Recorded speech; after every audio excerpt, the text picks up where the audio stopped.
Okay, Ma, we're ready to go. Where's my Coke? Ma Rainey's Black Bottom, boys. Where's my Coke? I need a Coke. Hard as it is, I need a Coke. What's the matter, Ma? Where's my Coke? I need a Coca-Cola. Ma, look. I forgot the Coke. Let's do it without it, huh? Just this one song. What say, boys? Damn what the band say. You're supposed to have my Coca-Cola. You knew that. I ain't doing nothing without my Coca-Cola. Just a minute here, Ma. You come in an hour late. You need to get out of my face, Irvin. I told you keep them away from me. I'm tired of the nonsense, sir. I'm not going to put up with this. Let me. Ma, listen. I'll call down to the deli and I'll get you a Coke, but let's get started, huh? Sylvester's standing there ready to go. The band's all set up. Let's do this one song. I'm too cheap to buy me a Coca-Cola. I buy my own. Slow drag, Sylvester. Come on, baby. Get me 3 bottles of Coca-Cola, ice cold. Get y'all something, too. Keep the change. Yes, ma'am.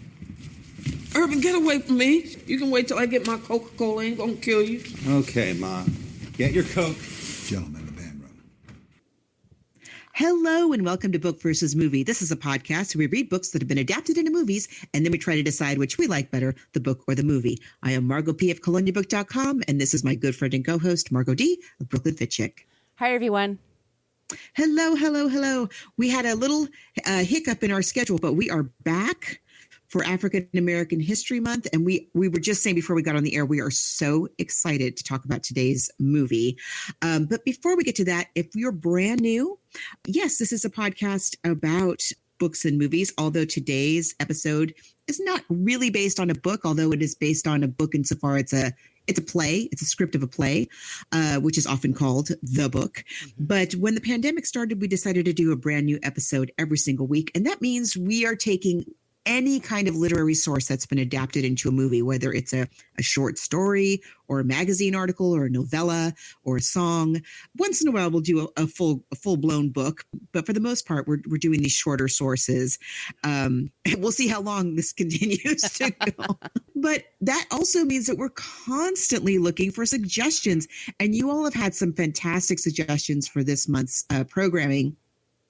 If you have ideas for books and movies that you would like us to consider, there's a few places where you can make those suggestions, meet other listeners of this podcast, and interact with us on the internet. Yes, we do have a basic Facebook page. Be sure to like it. All the episodes are posted there. We also have a private Facebook group. And in the Facebook group, you have to ask to join. It's a private group, but we really do just talk about books and movies and movie stars, and it's a very happy place. And we also look for suggestions, and as Margot was saying, we're always looking for ideas.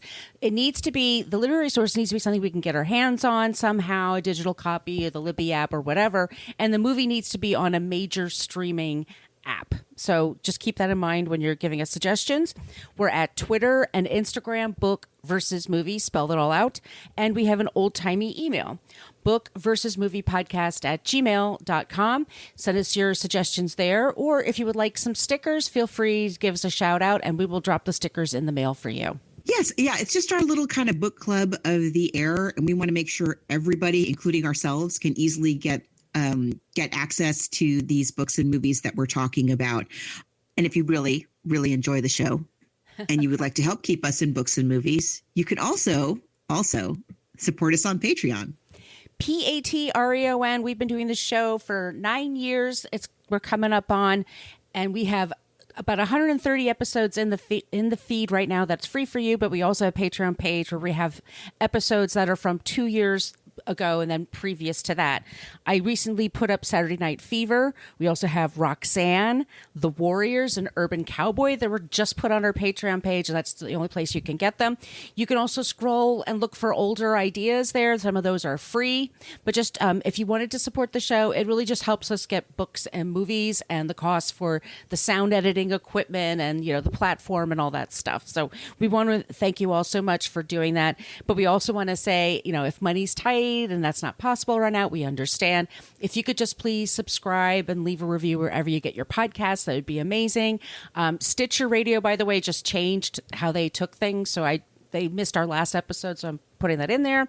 And I want to say, give a 5-star review was from Southern Rebel. Thank you so much for giving 5 stars. It helps us find our people, and it helps us get associated with other really cool podcasts, so we can all get to know each other. So thank you so much. Yeah, that's really awesome. Thank you. Yeah, we really appreciate that. I'm going to apologize now. if my dog is barking I don't hear in the it. background. She greatly dislikes other dogs, and it's as we're recording this, it's President's Day, so a lot of people have the day off and are walking their dogs in front of my house at a time that they normally don't do that. So yeah, she's barking right now. Anyway, so apologies if you hear that in the background. Ambient noises, ambient sounds. Ambient working from home. noises. Today we are talking. We haven't talked about. We're just saying for next. We have some really interesting new ground that we're breaking this month for African American History Month. We've never talked about August Wilson, Right. on this show. I can't believe it. Amazingly, we've talked about Denzel Washington, who's a producer on this movie. If you're an American, I hope you're familiar with the work of August Wilson. He is one of the most important playwrights in American theater. I mean, just at any period of time, he just groundbreaking. I don't know what to say. Yeah. Like, if you have the opportunity to see an August Wilson play in your community, go, because the writing is so awesome. But let's talk about this extraordinary playwright, Mr. August Wilson. So August Wilson was born Frederick August Kittel Jr., April 27th, 1945. He was half German and half Black. His father was German. He's from Pittsburgh. His parents split up when he was young, and he adopted his mother's last name and identifies with the African American community that he grew up with. And there's a cycle of plays. There's a series of 10 plays, and they're called the Pittsburgh Cycle, and they are different generations, different decades in the 20th century of America from the African American experience. And then I think like Fences is the big one. That was a play in 87. It's also a Denzel Washington produced production later. Joe Turner's Come and Gone. He was inducted into the American Theater Hall of Fame in 2006, he died in 2005. He's won the Pulitzer Prize, a Hans Award. He's won several awards. He's considered one of the most important writers of the 20th century, not just African American. And today we were talking about a work that was produced in 1984. And it is one of those, it's also, I love fiction, historical fiction. So he's taking real life characters and a moment that could very well have happened, but he's putting his own cast of characters around the person. I think one of the most interesting people that we're ever going to be introduced in this show, which is Ma Rainey.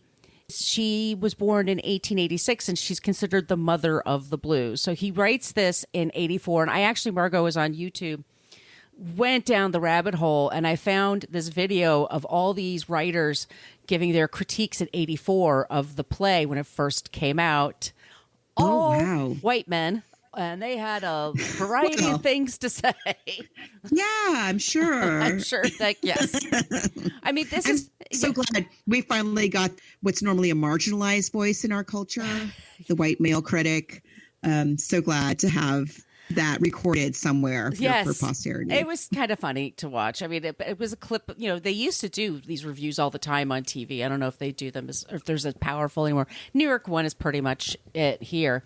But anyway, it's a story about Ma Rainey, and it's 1927, and it's in a recording booth in Chicago. This is one of the few plays that take place outside of Pittsburgh. She's going to this recording booth. It's being run by two white men, and they are basically they were called race records at the time in the teens and 20s when first things started to be recorded, putting onto a record. This is music that's from the South. It's a mixture of gospel. It's a mixture of jazz. It's a mixture of folk music from the times. And it's been passed around from generation to generation in the African American community. The blues specifically is meant to bring people together in sorrow, but also in hope for better. It's a very beautiful form of music, and it's something like Led Zeppelin and Rolling Stones and Beatles, like Elvis. Decades and decades. I mean, it's still going on. Right. The Black Keys. I mean, it just goes on and on and on and on. And I mean, she's really such an interesting figure. She's so... Well, just a word about race, quote unquote, race records. So it was a segment of the recording industry where they would record Black artists to sell to Black consumers, so they were happy to make a lot of money off of these artists and these audiences, but they didn't market them as recorded to the white population. They would re-record them, and this went on way into the 60s and on, where they would take works by Black artists and re-record them with white artists for quote unquote mass marketing, meaning marketing to white people. But we're talking about, she's born in we think she was born in 1880 something, right? 1886, but it could have been another time too. People lied about their age. All the time. Yeah. This is over 100 years ago. It is not long after the American Civil War. Just to put it in perspective, when she's born, like, the Civil War is still kind of going on in some places. She is somebody who does not fit in any way. She's very outspoken at a time where just looking at a white person the wrong way will get you killed. She is writing her own music. She doesn't look conventionally, she doesn't conform to the conventional beauty standard of the time whatsoever, way beyond what her color is. I mean, she's really out there. Like, she really knows her own self. And she's also, at the very least, bisexual, if not just altogether lesbian. What was her name originally? Her real name is Gertrude something, right? Gertrude Ma Pridgett. And then Pridgett. Right. And so she's from Columbus, Georgia. I think it's around 10 or 11. Family shifts and she's going to be out as a professional singer. Her parents were on the Chitlin circuit, which is what it was called at the time. It was an African-American theater company that went, back and forth across the South. And so she traveled with her parents, and then she started singing on her own. And as Margos said, she was known for not just for her vocal abilities, but she was very sexual, very passionate when she performed. She had hot dancers with her. She had gold teeth. She had a grill, y'all. A grill. In like 1911. Right.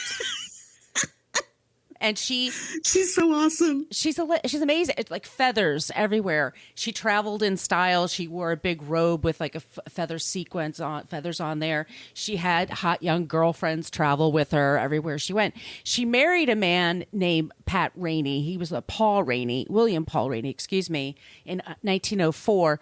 But there was a marriage of just convenience, companionship, probably. I mean, she still did what she did and he did what he did, but he was very smart with the business stuff and they learned together. Like, there's a story about Aretha Franklin that she would go on stage and she'd have a big bag with her, and what Aretha had was money in the bag because she would not go on stage until she was paid. That was it. She didn't care if you're the president or whoever. And Ma Rainey learned that people, if you didn't have your name on the rights for the music as a composer, as a writer, you got nothing. They would just get somebody else to record your music. Which happened all the time. I mean, it happened most of the time.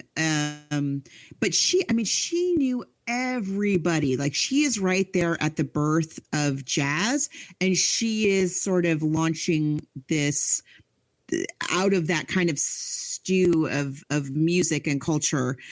She kind of goes in a blues direction, but she knew Sidney Bechet, she knew Louis Armstrong, and then she also knew like Bessie Smith, and she was really like a mentor to Bessie Smith. Yes. When you think of, a lot of Americans kind of know a little bit more about Bessie Smith than they do Ma Rainey. She was so shrewd and so outspoken, but like you're saying, like when she first gets married to this Paul Rainey, and we don't know very much about like their relationship or anything like that. Like, we pretty much know that she had relationships with women later on, but she is going around and performing, and she's like this in her music as well. Like, her music is very explicit, really raw and out there. I mean, it's so good. And she is touring in the South, like, where, again, for a lot of people, the Civil War is still going on. A lot of people still think that they're fighting that fight. I mean, I can't even imagine how risky that was. All of this is to say, by the time we get to the point where the play begins, which is still in the 20s, this is still over 100 years ago. Yeah. By the time we get to that point, she is a pro. She has many, many, many years. She has seen it all. She has done it all. She has dealt with every kind of jerk that you can possibly imagine. And she knows she's not fooled for a second by anybody. So when she, and I love the way the play, we'll talk about the play in a minute, but I love the way that the play kind of sets up expectations about who this character is and how well August Wilson really delivers that. Because her recording career was so early, we don't have interviews with her, on film. Film existed, but it wasn't like they were filming everything in those days. But we do have some amazing recordings.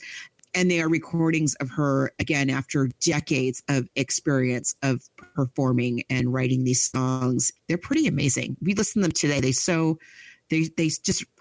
so fresh. They just grab you. They're so good. She's so good.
Of course, I did this at San Jose State. I took jazz in America. It was like one of those electives, so I learned about. I did too. I know, right? So I know, like, there's Dixieland, and then there's bebop, and there's this, and this, and this happened. She's coming from a generation of like the 12-bar blues or the very standard blues. Like, this is the chorus. So there's a character named Levee, who's based on When the Levee Breaks, the Led Zeppelin song.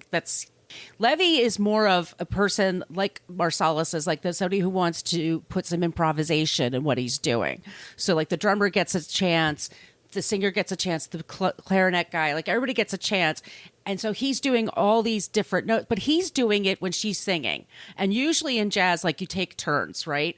There's a basic beat. Yes, there's a structure to it. And he's a symbol of what it's going to turn into. Where she's much more, this is going to be what then becomes swing music, which then becomes big band. Like, it's not. Yeah, you're right. The play. So if we're going to move to the play takes place at a very interesting time in American music. Like Margot's saying, like you're at this point, Ma Rainey. And then, like I said, they talk about Bessie Smith in the play, but the blues is definitely on its own kind of a track, and it has its own kind of language and structure. But then you also have jazz going into this slightly different direction. Artists like Louis Armstrong, and that a track that kind of is going to evolve into like a bebop kind of a thing, and more improvisational. But right now, it's all kind of deciding, everybody's kind of picking their sides and who's going to go where. And that's a very interesting element to the play. There's so many layers going on here because you have the whole musical, history that's happening. You have, of course, the American history that's happening. Black people are leaving the South. They're going up to cities like Chicago and New York, working as they're not working in agriculture anymore. They're working in industry. You have Ma Rainey as a woman and that whole history. And then as a Black woman. So there's a lot of layers in this play, and it could easily have gotten bogged down in trying to tell us the story, the history of this and that. But he's such a good writer. I was reminded a lot reading this and watching this film of, I don't remember if it was last year or the year before, that we did One Night in Miami. I can't remember either. It was last year or the year before. I think it's still on the page. It's still in our feed. It's still in our regular feed, where you have, because Ma Rainey definitely recorded these songs. She definitely made this record. She definitely, I believe she did record it in Chicago. So we know something about that. Just like with One Night in Miami, we know those characters really spent that night together in Miami after that historical fight. But we don't really know what happened in that room. So this play is looking at what could have been going on, I think pretty accurately, what could have been going on in that room on that day that they recorded that historic record. She's showing up, and we meet the musicians, and in the play it all takes place just at the studio. We don't go anywhere else. Right. So this happens a lot when we talk about plays to movies. The same thing with One Night in Miami. One Night in Miami, the play is just in the hotel room. You never leave the hotel room. But then in the movie you have all these other locations. In this case, the play is actually, there's two rooms on the set. But they're both at the record studio. There's what's called the band room, which is where the band goes to kind of hash out phrasing and stuff before they're going to go in and record. And then there's the actual recording studio, which is mic'd and wires. And I can imagine in the 1920s, it would have been a lot of like serious wiring going on. Oh my God. The scene when that, we'll talk about it, but there's a scene we'll where talk the about technology goes bad and you're just like, oh, you have to be, because you record things and then that was that. Like you couldn't start over again. One shot. That was your shot. One shot, and you're cutting the record, and that's it. Wow. A couple of differences. Other differences just to point out. And I don't know why this was the choice that was made, but I mean, it's good.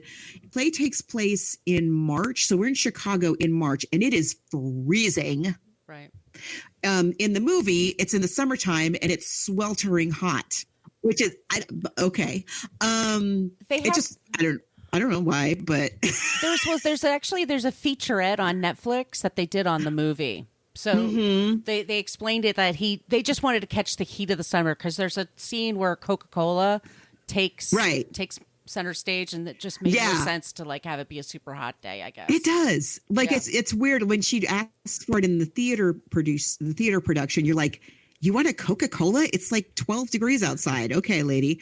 The other thing is that when you read the script of the play, and I've never seen this play on stage. Have you? No, I wish. Okay. So in the script, and I can only imagine maybe this was in the playbill, there's this whole section at the beginning of the script where, and it's beautifully written, where August Wilson sets you up to where we are in American history. Like I said a little bit earlier, like blacks going up to big cities and all of that. And he really paints a picture for you of what's going on outside of these two rooms that are on the stage. And it's beautifully written. So I can only assume maybe they put that in like I said, like in the playbill for the audience to read while they were waiting for the show to start, because it's not in the script. It's in the script, but nobody's saying it. It's something that you read before the play begins. When we get to the movie, they handle that in a really cool way. But the play just opens with Ma Rainey's manager, who was white, and the record studio owner, who was also white, of course. And they are like talking about like, okay, she's going to be here. Like, I don't want any kind of diva, her shenanigans again. So we're setting it up like who this person is that we're going to be seeing later. But first we meet the band. Right. And we have the members of the band have various ages. They're varying levels or degrees in their life. Levee is the young one. He's kind of the young Turk. And like I said, he's the one that wants to do 1,000 notes on his little solo while she's singing. And I get why she's like, not here. But then we also have Toledo, Cutler, and Slow Drag. These are their stage names. Mr. Sturdy Vant. We have Dusty May, who's the girlfriend of our Ma Rainey. And there's Irwin. And then there's Sylvester. And Sylvester's her nephew, who has a stutter. And she's bringing him there as well. So Ma shows up, and she's got her girlfriend and her nephew. And everyone's like, okay, you're late. Let's get you on a mic. And she's like, give me a minute. I need to calm down. I need to get in the mood. My dogs are barking. Like, give me a break. And part of it is, and because she's fighting for respect. They're not just going to give her respect, even though she's one of the best in the business and she has a huge audience. And people, they're still like, to women today. Oh, she's big for her britches. She thinks too much of herself. Uppity. Yes. Mm-hmm. Yeah, I just did a movie for another show. It was The Way We Were, and like the way people would talk about Barbara Streisand. You think she was a tyrant. Like, she has standards. You know, but she's very talented, and she's so smart that she knows how to do things like the contracts to sign, making sure there's a Coca-Cola, making sure that they let her nephew, even though he has this strong stutter, he has to introduce her song, Ma Rainey's Black Bottom, which was like one of the first twerking songs. It was a dance that was the dance craze. Yeah. It really It's is. really amazing. 100 years ago, people. Right. 100 years ago. Yeah. And by the time she records this, like she had sung this song she'd been singing it for years. Right. She didn't just like write it for that day. Just to mention about this play, it was originally produced in 1984. Ma Rainey was played by Teresa Merritt. Levee was played by Charles S. Dutton, if you might remember from the TV series Rock. Remember Rock? And the movie Rudy. Oh, yeah. And interestingly, he played the same character 20 years later when they did the revival with Whoopi Goldberg in the role of Ma Rainey. But just to kind of, so August Wilson is his work, again, people devote their PhDs to talking about August Wilson's body of work, and they specifically about this particular series that this play is in. But one of the things that I think is so interesting about this play, again, it's coming out in 1984. This play is coming out at a very interesting time in American history. So just to kind of give us some context, what's going on in music in the early 1980s? Hip hop and rap, right? So breakdancing. Have this breakdancing. Yeah. And so for those of you who were not around in those days, there was a conservative backlash against these art forms that was saying at the time that these art forms were inciting, I mean, it was so racist. Right. I'm just going to just be blunt, that they were inciting Black people to violence with music and art. And so similarly, Ma Rainey's music faced a very similar kind of critique. But another thing that was going on in tandem with this in the 1980s with music and people criticizing it for this reason, Tipper Gore, I'm looking at you, is this idea, do I want to call it a lie? I could maybe call it a lie, about quote unquote Black on Black crime. Yes. And this was something that was a very, very hot topic in the culture when this play is coming out. This idea, this racist trope, yet again in American history, when we just lived through it again with Black Lives Matter. They try to do the same freaking thing with Black Lives Matter. Well, Black people are so violent, and just look how violent they are with each other. You know, it's not that we the white people, they're just violent by nature and they can't even help themselves. You know, so it's up to us, the white people, to instill law and order to prevent Black on Black crime. So this play, I think, addresses that issue which was very, very current. Super, like, people on panel shows talking about Black on Black crime every Sunday.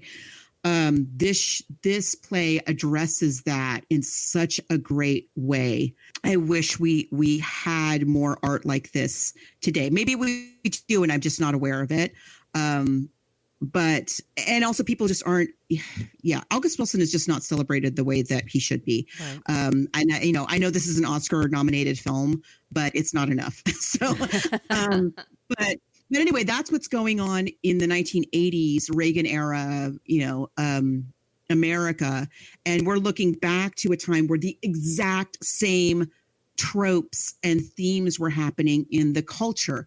Black people are starting to get a little bit of a foothold in the economy. And so what do we need to do? We need to paint this picture of them as wild, as violent, hypersexualized, uncontrollable, and who can blame them? Look at the music they listen to, basically, and not talking about it as art at all. I just, this play is so good. I know. Yeah. So well written. It's 19 I love these characters. It's 1927, so that there's this whole like swing music thing that's starting to happen. I mean, people do like the music. You know, blues music is kind of dirty music. It's for going to a bar and making out with somebody that you just met or something like that. There's so yeah, many. You're not playing it on Inauguration Day on the White House steps. No, and it has its own, and it's so smart of you to like, yeah, because I do remember like when Run DMC was becoming popular, like it was like certain, you know, the way that people complain about rap music from the very beginning, like not, or why are people talking about living in the ghetto over in the Bronx, like because that's where they're from. Like, what are they talking about their lives? How dare they? I remember seeing one of those behind the musics, and it was like the Allman Brothers or somebody, and he says, "Oh, rap is crap." And he goes, "How come these people? Why don't they just go to their garage and get some instruments and learn to play and blah blah blah?" I'm like, nobody has a garage. Not everything is about you and for you, or for you, and it's so like infuriating. But so the story is these musicians are all, you know, our Levee is very ambitious. He has like a new style that he wants to do. It's going to be more complex. It's certainly going to feature more solos of him doing stuff in, you know, along with the person who's the lead. Turns out the future is him. Yes, exactly. They're both equally talented, but Ma has just so much more savvy, and she knows how to deal with people, and they're never going to respect her, but they will listen to her. She will make them, you know, I will not sign that paper that gives you the rights to this to the very last second till I make sure that I'm not paying my nephew to be on this record. You're paying him the $25. It's not coming out of my fee. I am going to get a Coca-Cola like Van Halen needed their green M&Ms out of their bowl like 50 years later. Ma Rainey needs her Coke. Mama needs You know how Coke. she is. Yeah. Why don't you have the Coke there? Have There it should ready. be like a whole machine, a whole Coke machine. You should have a soda jerk on standby. Exactly. What are you thinking? What are you even thinking? Because it's the talent's the reason people buy it. So just put up with it. She knows what she needs, so give it to her. But in between this, we have these stories of these men and women, how they grew up. And there was a shock people. There's a lot of violence, and there was a lot of racism that they each had to deal with in their own way. And interestingly, with the band, so like Margot mentioned before, like each member of the band, there's 4 of them, right? Toledo, Levee, Cutler, Slow Drag. Each of them is a different age, and each of them comes from a slightly different region of the country. And yet they have a lot of things in common. Yeah. They're all in Chicago, and they do all have, in one form or another, you know, a past of having to just learn to live with violence and being under threat all the time just because they're Black. And it doesn't matter that you're working in the fields, or if you're working in a factory, or if you're living in a city, or if you're living in the country. It's because it's never about that, even though they say it is. It's not. It's just about actually that one thing. And we talked about this before. And I'm gonna just for a second poop again on how to make an American quilt. Okay. Alrighty. We've had this before where you have an ensemble cast, which this is. You have an ensemble cast, a piece, and at some point in the piece, every single character has a monologue that gives you some insight into their past and why is she so snippy to everybody? Oh, it's because she had a husband who beat her and da da da da da da da da. A lot of times it's super clumsy. It's just like, okay, I guess it's her turn now, so we're just going to sit here for story time until she's finished talking. August Wilson here does it in a very natural way. I think he weaves these monologues, because they're monologues. He's weaving these monologues into the banter between the musicians and Ma Rainey in a way that I think feels very like it would happen, you know, like you do in an actual conversation with people. It doesn't feel like he's hitting you over the head. It feels like these people are actually just sharing about their lives. And I think it's just done really well. Well, musicians are their own breed of people. They like to hang out with one another. There's a lot of downtime. So there's like you're traveling to gigs or you're waiting for something or, you're between gigs. So they do become close. I mean, every musician I've ever met, they just kind of their own. Yeah, they're really a family. Yes. Yeah. And so they do bond and they do talk about, and especially when they're doing an artistic thing you're expressing every single day, you kind of get a little bit more in touch with your feelings maybe, but they talk about trauma. They talk about family traumas and what's happened to them, where they want to go in the future. And there's a lot of talk about, okay, people are liking this jazz music now that we're doing, and the white people are even starting to buy the records, which is great. But then how do we make as much money as we can? And who's in charge of the record industry? It's usually mob. It becomes, for decades, the mob sort of takes over. So there's like this, they have to work within the rules of the white man, but keep their dignity and keep their spirit alive and keep it the way they want it to be. So Ma Rainey is the one that pushes the most back and into their face. Yes, I am a Black woman with gold teeth and a girlfriend sitting over there, and I'm 50 years old, and you're going to deal with me. And you're going to treat me with respect, and you're going to. She's brave. Which, I mean, Yeah. it's shocking. It's even shocking reading it in this play from 1984, and shocking seeing it in this movie from 2020. Was it last year? 2022.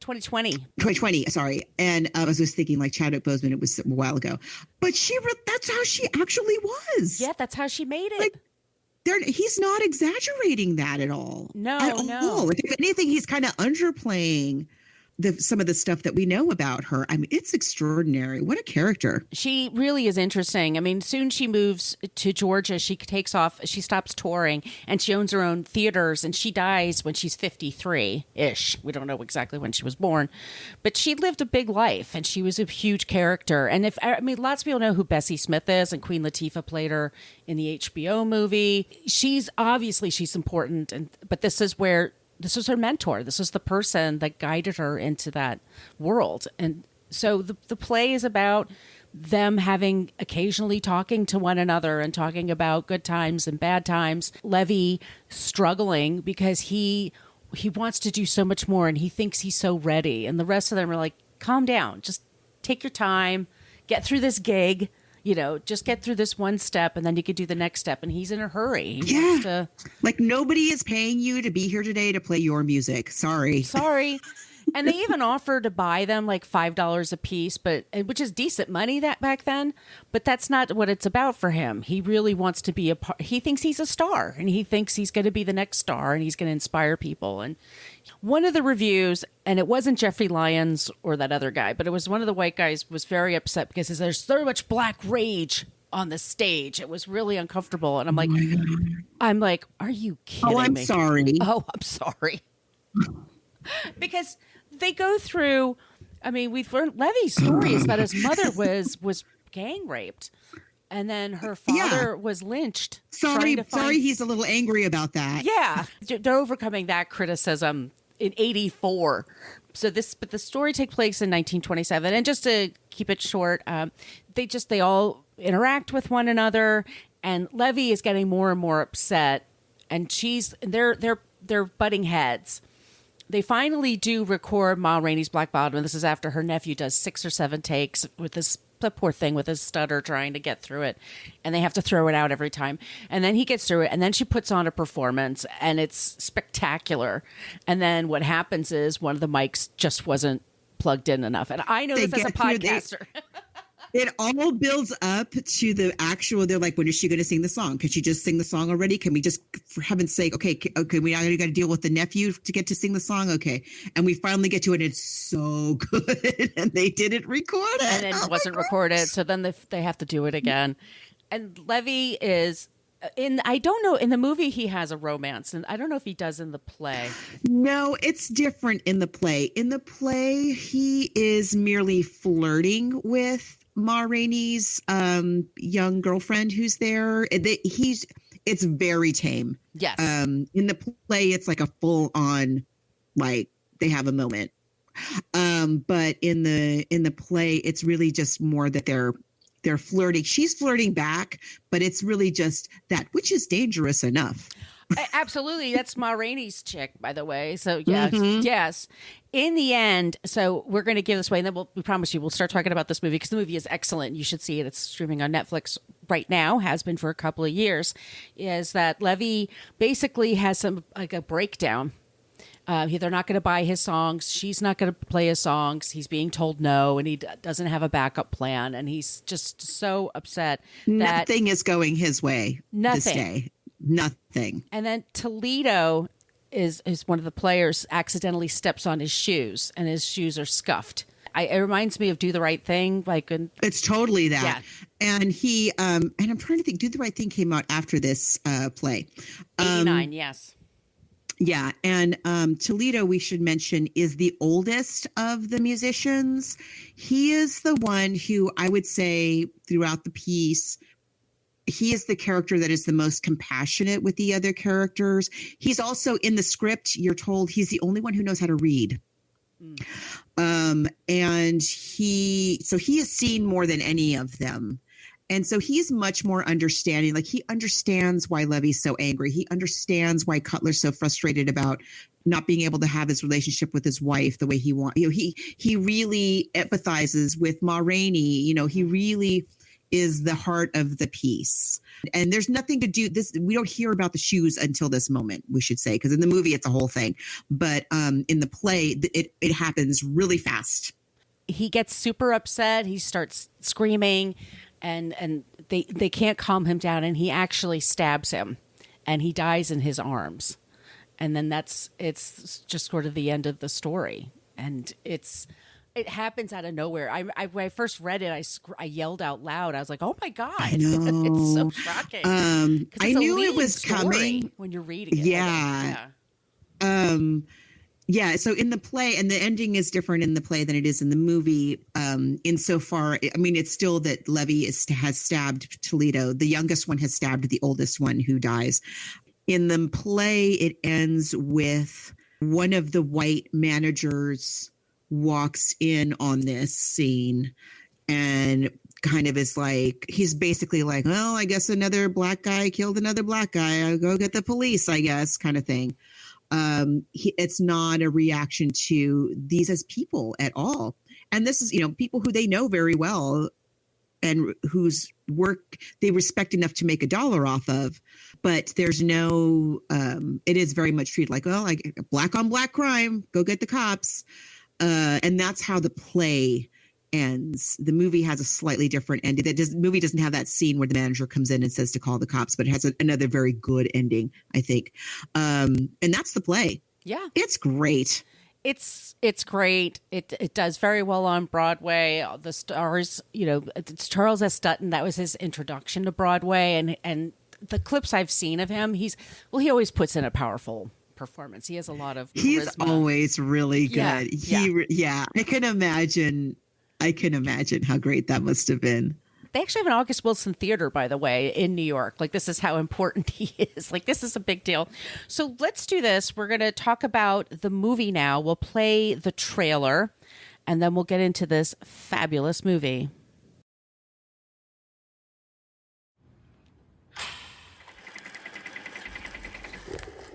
A one, a two, a you know what to do. This would be an empty world without the blues. I try to take that emptiness and fill it up with something.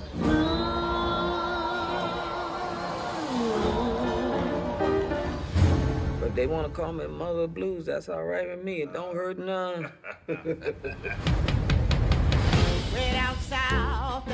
Where's the horn player?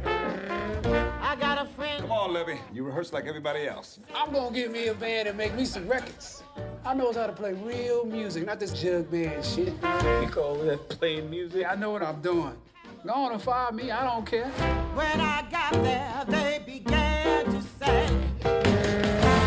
That's to get the people's attention. That's when you and Slow Drag come in with the rhythm part. Me and Cutler play on the break.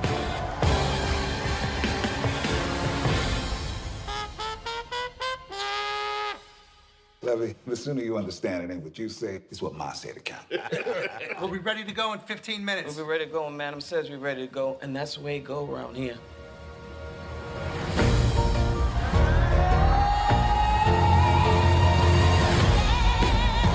These records are gonna be hits.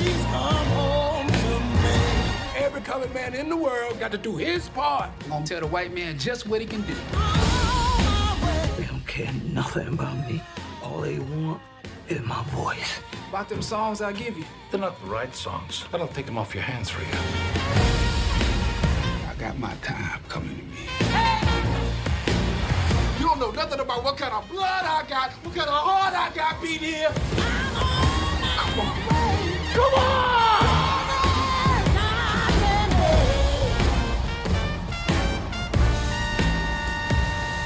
Wonderful. We got that boy.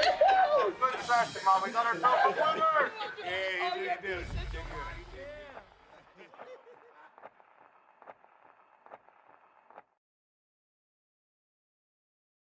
This movie is directed by George C. Wolfe. The screenplay was adapted by Ruben Santiago Hudson, and Denzel Washington is one of our producers. He's on a mission to try to get as many of these plays produced into film as possible so that people can see them.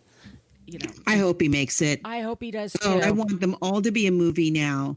George C. Wolfe he's mostly known as an extremely well-respected theater director. And you can understand why they would bring in a theater director for this particular piece. Most notably, he directed, if you recall, Bringing the Noise, Bringing the Funk. Oh, Remember? Oh, yes. Oh, that was a thing. Did they make a movie of that? Because that was such a groundbreaking piece too. At this kind of around that was later. That was in the 90s. I remember it was after I'd moved to New York. Yes, that was playing at the Public Theater. He was artistic director of the Public Theater. So he was a big shot. George C. Wolfe as a theater guy. I don't know who else you would get. I mean, this is somebody who knew August Wilson, worked with him, very closely, and really important guy. Maybe you might not have heard of him, but if anybody in the theater world knows who he is. We should say that this was filmed in Pittsburgh, which stood in for Chicago. It was in the summer of 2019. So that's also the heat you could feel from this movie. It feels hot and sticky, and everyone's just kind of getting through this day. Boseman, unfortunately, died in August of 2020. So it was a year later. God. And he gives such a great performance. The man come in here, call you a boy, tell you to get up off your ass and rehearse it. You ain't had nothing to say except, yes, sir. I can say yes, sir, to whoever I please. What you got to do with it? I know how to handle white folks. I've been handling them for 32 years. Now you gonna tell me how to do it?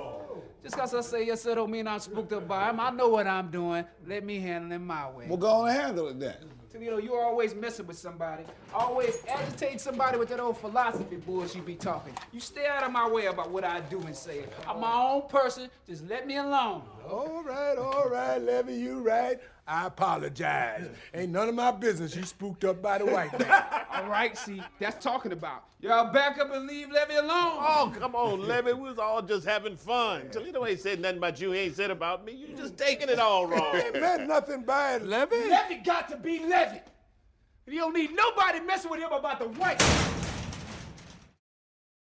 It makes me so sad because he was so talented and I mean, I can't even start to talk about Black Panther. I will cry. I know. But I seriously. I put that clip on our Facebook page when I can't. When he met the kids on Tonight's Show. I watched it like 100 times. It's like one of my favorite clips ever. He was so inspirational. So we have Viola Davis as our Ma Rainey, who's just. We should say Maxine Lewis is doing Ma's singing voice. Chadwick Boseman is our Levee. We have Glenn Turman as Toledo. Coleman Domingo as Cutler. Michael Potts as Slow Drag. Johnny Coyne as Mel Sturdivant. Taylor Page as Dusty May. She's really good. She is very good. Yeah. Really good. She has more to do in this than she does in the real play. Exactly. It's not a huge cast. Glenn Turman, for those of you who remember It's a Different World, It's a different world. So he was on. Yeah, he was a later character on Different World. He played the military guy, the Colonel, Colonel Taylor. Oh yeah. Okay, I know what you're talking about. Okay, he was in a lot of things, but a lot of us remember him from Different World. Dusan Brown is Sylvester. Jeremy Shamos is Irvin. And there is a scene where there's Ma Rainey, just like in the play, in the movie, she basically is going to be arrested in her car. Like she shows up and it's a flurry of activity. Like nothing's calm about this woman. She's like, am I the drama?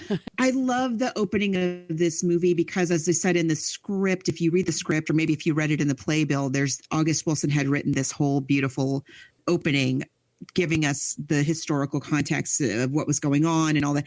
And there's a really nice montage that we get of Chicago, of all of that basically, but in a really nice, very, very nice montage. I think it's really good.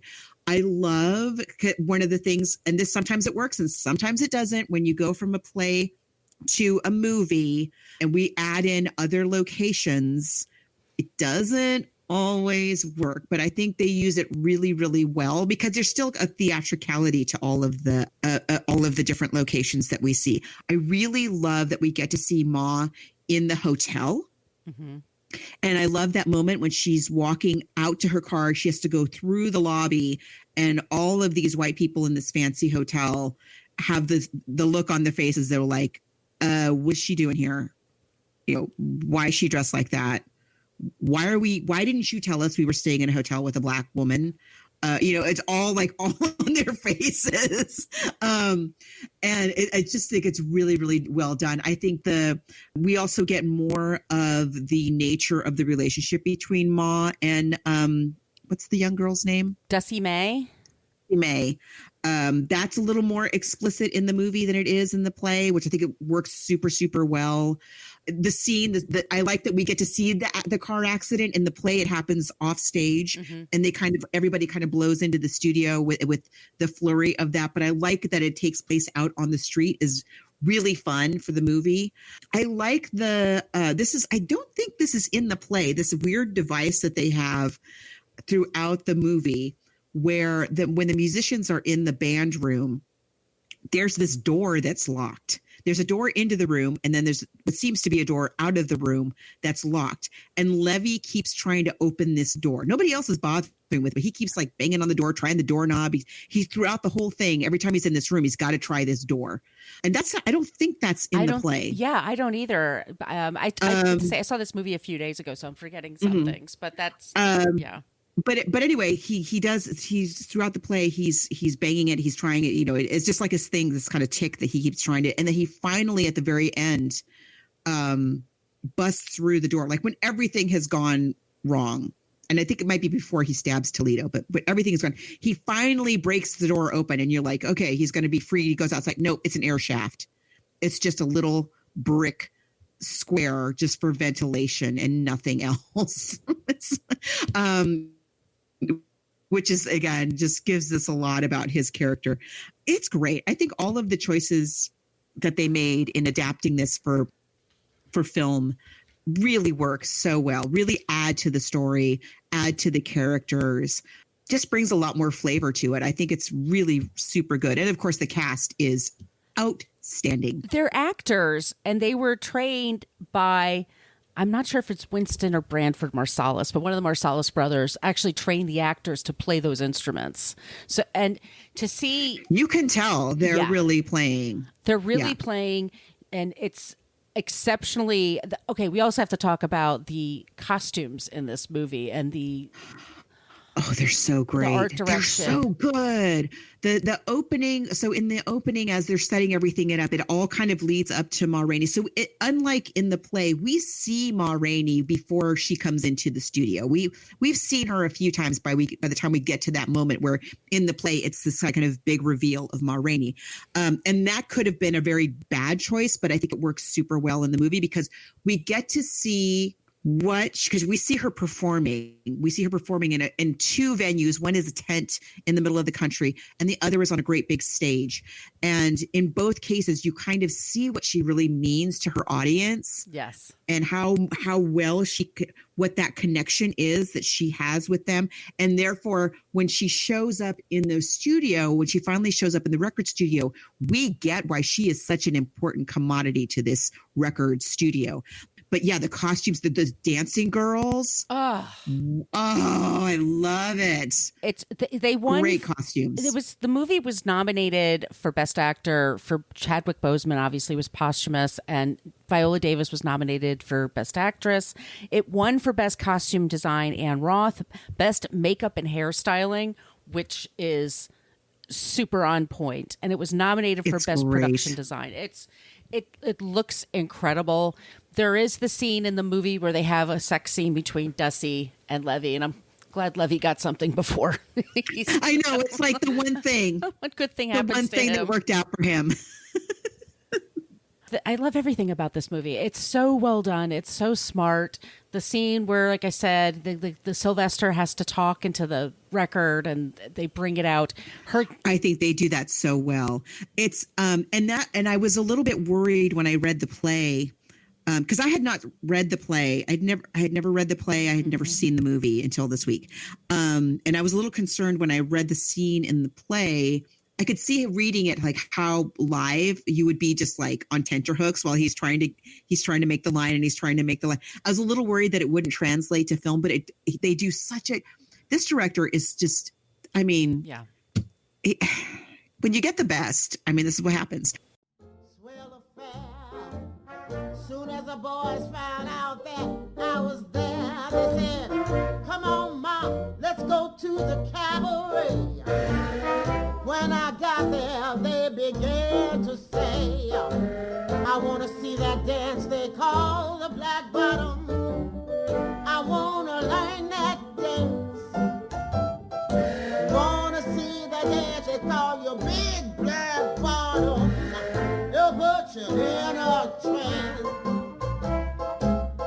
All the boys in the neighborhood, they say, "Your black bottom is really good.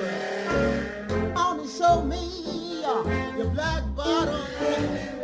I want to learn that dance."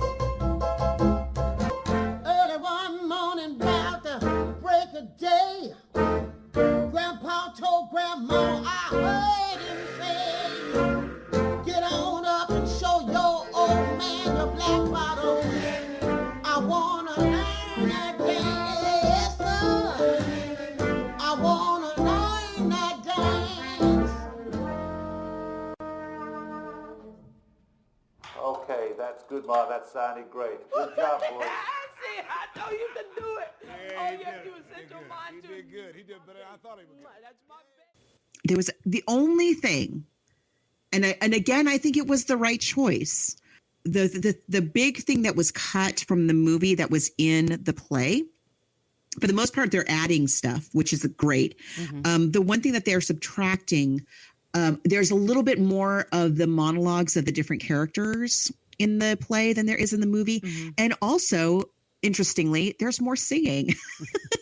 In the play, I think it's Slow Drag has a song that he does. There's more. There's a lot more music in the play than there is in this movie. But I think if they had brought all of that music and put it where it is in the movie, it would have slowed the movie down too much. Yeah. So I think it kind of works that they trimmed it down to just the bare necessities, so that when we finally get to that moment where she's going to sing that song, it really delivers. Yeah. And I love I love how she toys with these men when they're pushing her to get to sing, and she's like, "Not without my Coke. You can't, you're too cheap to buy me a Coke." She gets it out of her bra, gets the money out of her bra, and sends two men over to the store. The store where, by the way, they're going to be harassed because, yeah, unfortunately, this is the product of the time. But there's so many moments like that, and this film just does everything so beautifully. I like that we get that moment where they walk into the store and like, of course, everybody in the store is white. And now they have to like, how are they going to buy? It's not, they can't just like walk in and buy a Coke. There's going to be a whole thing. It's going to be a thing, right? It's going to be a thing. And we don't need to see the thing. We just need to see the faces in the store to know that it is going to be a thing. Little moments, little touches like that have been added to this version that I think are so great. And also Chadwick Boseman's character, Levee, we right off the bat, with the shoes. Mm-hmm.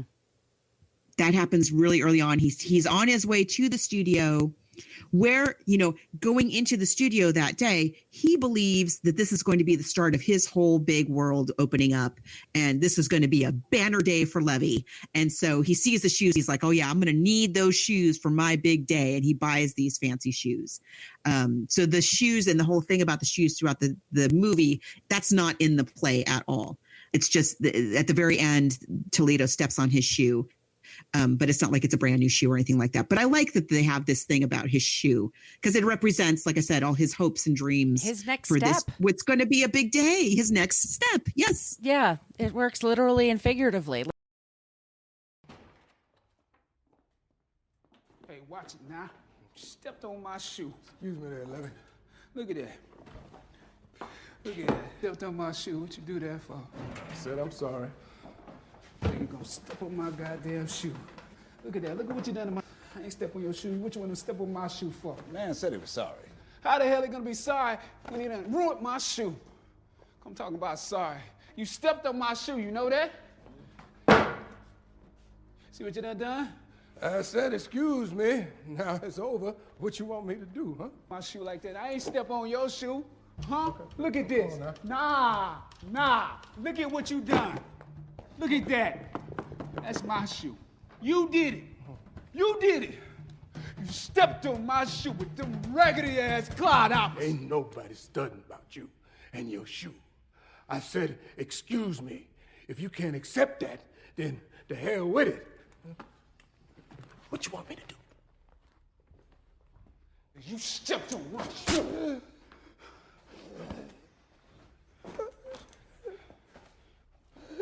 He stepped on my shoe, he did.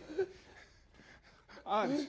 Cutler, he stepped on my shoe. What'd he do that for? Toledo, what you do that for? Yeah, what can I say? It was nominated for dozens of awards. It came out during COVID. Nobody was going to a movie theater. He won many awards, the BET Awards. There's the AARP Awards, which is becoming kind of a big deal. Critics' Choice. It's just fantastic. Chadwick Boseman is so good in this movie. It's so heartbreaking. He's so thin, like he's so slim when you're watching it, and it's hard for me to not realize like he's somebody who's going to be gone in a year. But his eyes are so expressive. Like, oh my gosh, at the end when he's there holding Toledo in his arms, oh, I can't take it. It's heartbreaking. Oh, absolutely loved it. I loved reading about it. I'm going to collect the August Wilson plays for myself. I'm excited to see what other productions. We should definitely do Fences one of these days. Yes, yeah. That's another one that was made into a movie. I wish I hope that Mr. Washington succeeds in getting all of this stuff on celluloid, so we all have an opportunity to see it with this level of a cast and this level of a director. I'm so glad that this movie exists. Yeah. Yeah, and I'm going to say it's a tie for me between book and Same. movie. Yeah, because I think they stick closely enough to it. Yeah, they don't change any of the things that they, as we said earlier, any of the changes that are made really just add to the experience of the play, really communicate some stuff that might not have come across if they had stuck strictly to the play, just like with One Night in Miami. Same thing. Like that was another one where they just, the choices that they made added so much to the story. So yeah, I also agree it's a tie, and all of it is because of Mr. Wilson's excellent writing. Yeah, really. And these performances, really I can't say enough. I mean, you and I are huge Viola Davis fans. We've talked about her on this show several times. I mean, national treasure. There, I said it. Yes. And Chadwick Boseman, R.I.P. We're so lucky. Yes. Yeah. Yeah. great suggestion from the folks in the Facebook group. Yes. And we have 1 week left of African American History Month, and we have a very fun choice that we're going to do next. I'm very excited. We're going to be covering Black Klansman, which is based on we've never a short done story, Spike Lee. We've never covered a Spike Lee film, and it's a shunda. Yeah. But we will do it now. It's based on a memoir. It's not long, and it's easy to find if y'all want to read it before next week. And I can't believe we've never done Spike Lee under any. We just never have. We haven't done it in musicals. Nothing. But I'm very excited to talk about this movie. I've never seen it. I didn't see it when it came out. Oh, I did see it. Yeah, it's great. It's got I can't some wait of my to see favorite it. actors. Yeah. And I can't wait to read it. Yeah. I'm very, very, very excited. And if you have suggestions and then next up we do have musicals, right? Next month Musicals is in March. In March. We have April, May coming up. What are your ideas? Yep. We need ideas. Send us all your ideas to all those places I mentioned at the top of the show. And once again, our email is book versus movie podcast. Spell that all out at gmail.com. And once again, if you would like some stickers, we'd be happy to send them to you in the U.S. mail. Margot, where can they find you? You can find me online at coloniabook.com, and all of my social media callouts are at She's Not Your Mama. And where can they find you? You could find me at Brooklyn Margot on Twitter. On Instagram, I'm at Brooklyn Fit Chick. My site is brooklynfitchick.com. And I am on the TikTok at Margot Donahue. And I've been posting a lot of film stuff there lately. So if you're interested in that, go check it out. Thanks for joining us, everybody. We'll be back with Black Klansman. I can't wait. Thank you so much for listening to the Book versus Movie podcast. We are a part of the Frolic Podcast Network. You can find more podcasts you will love at frolic.media/podcasts. We follow the hashtags LadyPodSquad and Podern Family. If you want to support the show, you can go to our Patreon page, go to Patreon, and look for Book versus Movie podcast. We have a basic Facebook page, but we also have a private Facebook group. Go to Facebook and type in Book vs. Movie Podcast Group if you want to join that. You can follow us on Twitter and Instagram at Book vs. Movie. Spell all those words out. If you'd like to send us an email, it's Book vs. Movie Podcast, spell that all out, at gmail.com.